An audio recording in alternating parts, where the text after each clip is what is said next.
Chapter 2. Mrs. John Dashwood now installed herself mistress of Norland, and her mother and sisters-in-law were degraded to the condition of visitors. As such, however, they were treated by her with quiet civility, and by her husband with as much kindness as he could feel towards anybody beyond himself, his wife, and their child.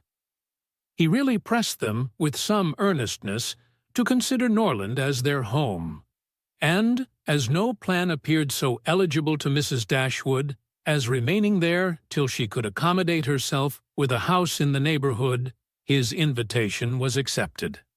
A continuance in a place where everything reminded her of former delight was exactly what suited her mind. In seasons of cheerfulness, no temper could be more cheerful than hers, or possess, in a greater degree, that sanguine expectation of happiness which is happiness itself. But in sorrow she must be equally carried away by her fancy, and as far beyond consolation as in pleasure she was beyond alloy. Mrs. John Dashwood did not at all approve of what her husband intended to do for his sisters. To take £3,000 from the fortune of their dear little boy would be impoverishing him to the most dreadful degree. She begged him to think again on the subject. How could he answer it to himself, to rob his child, and his only child too, of so large a sum? And what possible claim could the Miss Dashwoods, who were related to him only by half-blood, which she considered as no relationship at all, have on his generosity to so large an amount? It was very well known that no affection was ever supposed to exist between the children of any man by different marriages, and why was he to ruin himself and their poor little Harry by giving away all his money to his half-sisters? "It was my father's last request to me," replied her husband, "that I should assist his widow and daughters. He did not know what he was talking of, I dare say. 10 to 1, but he was light-headed at the time. Had he been in his right senses, he could not have thought of such a thing as begging you to give away half your fortune from your own child. He did not stipulate for any particular sum, my dear Fanny. He only requested me, in general terms, to assist them, and make their situation more comfortable than it was in his power to do. Perhaps it would have been as well if he had left it wholly to myself. He could hardly suppose I should neglect them. But as he required the promise, I could not do less than give it. At least I thought so at the time. The promise, therefore, was given, and must be performed. Something must be done for them whenever they leave Norland and settle in a new home. Well, then, let something be done for them, but that something need not be £3,000. Consider," she added, "that when the money is once parted with, it never can return. Your sisters will marry, and it will be gone forever. If, indeed, it could be restored to our poor little boy." "Why, to be sure," said her husband very gravely, "that would make great difference. The time may come when Harry will regret that so large a sum was parted with. If he should have a numerous family, for instance, it would be a very convenient addition." "To be sure it would. Perhaps, then, it would be better for all parties if the sum were diminished one half. £500 would be a prodigious increase to their fortunes."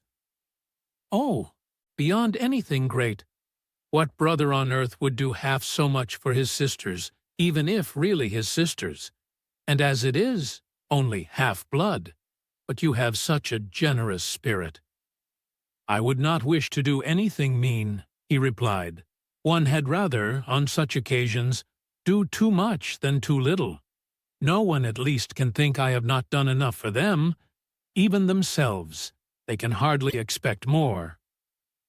"There is no knowing what they may expect," said the lady, "but we are not to think of their expectations. The question is what you can afford to do."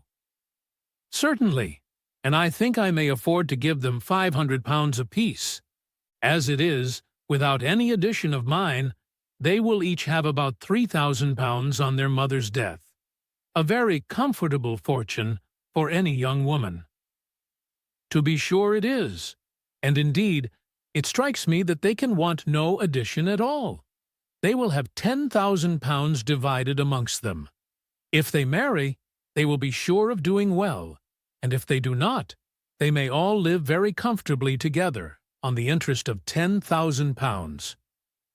That is very true, and therefore I do not know whether, upon the whole, it would not be more advisable to do something for their mother while she lives, rather than for them. Something of the annuity kind, I mean. My sisters would feel the good effects of it, as well as herself. 100 a year would make them all perfectly comfortable. His wife hesitated a little, however, in giving her consent to this plan. "To be sure," said she, "it is better than parting with £1,500 at once. But then, if Mrs. Dashwood should live 15 years, we shall be completely taken in." 15 years! My dear Fanny, her life cannot be worth half that purchase. Certainly not, but if you observe, people always live forever when there is an annuity to be paid them, and she is very stout and healthy, and hardly 40. An annuity is a very serious business. It comes over and over every year, and there is no getting rid of it. You are not aware of what you are doing. I have known a great deal of the trouble of annuities, for my mother was clogged with the payment of 3 to old superannuated servants by my father's will, and it is amazing how disagreeable she found it. Twice every year these annuities were to be paid, and then there was the trouble of getting it to them. And then one of them was said to have died, and afterwards it turned out to be no such thing. My mother was quite sick of it.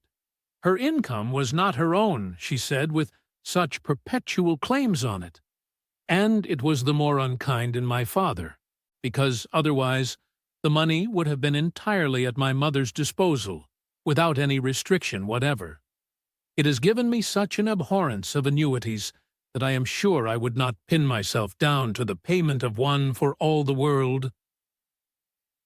"It is certainly an unpleasant thing," replied Mr. Dashwood, "to have those kind of yearly drains on one's income. One's fortune, as your mother justly says, is not one's own. To be tied down to the regular payment of such a sum on every rent day is by no means desirable. It takes away one's independence." "Undoubtedly, and after all you have no thanks for it. They think themselves secure, you do no more than what is expected, and it raises no gratitude at all. If I were you, whatever I did should be done at my own discretion entirely, as I would not bind myself to allow them anything yearly. It may be very inconvenient some years to spare 100 or even £50 from our own expenses.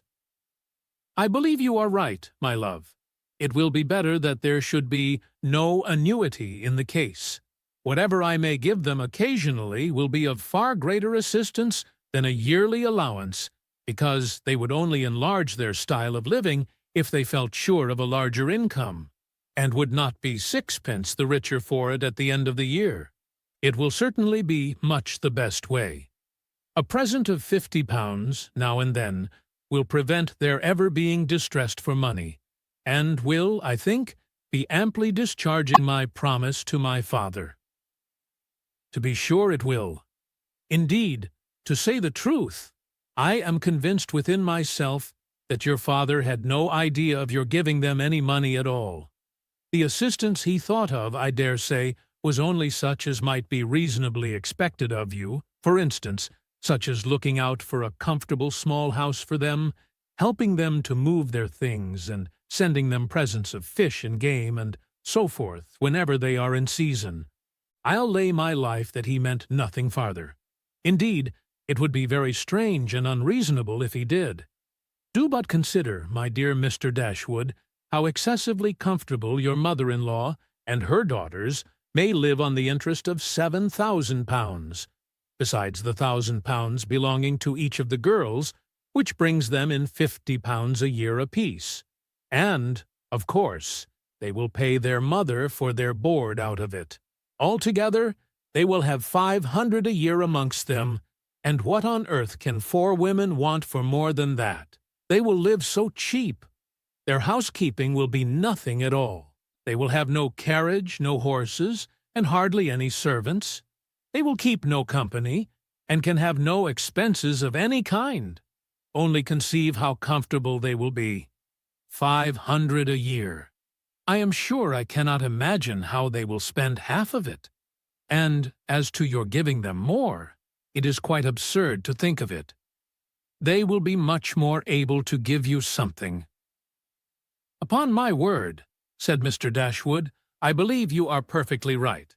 My father certainly could mean nothing more by his request to me than what you say. I clearly understand it now, and I will strictly fulfill my engagement by such acts of assistance and kindness to them as you have described. When my mother removes into another house, my services shall be readily given to accommodate her as far as I can. Some little present of furniture, too, may be acceptable then. Certainly, returned Mrs. John Dashwood, but however, one thing must be considered. When your father and mother moved to Norland, though the furniture of Stanhill was sold, all the china, plate, and linen was saved, and is now left to your mother. Her house will therefore be almost completely fitted up as soon as she takes it. Katsiri. That is a material consideration, undoubtedly, a valuable legacy indeed, and yet some of the plate would have been a very pleasant addition to our own stock here. Yes, and the set of breakfast china is twice as handsome as what belongs to this house. A great deal too handsome, in my opinion, for any place they can ever afford to live in. But, however, so it is. Your father thought only of them, and I must say this, that you owe no particular gratitude to him, nor attention to his wishes. For we very well know that if he could, he would have left almost everything in the world to them. This argument was irresistible.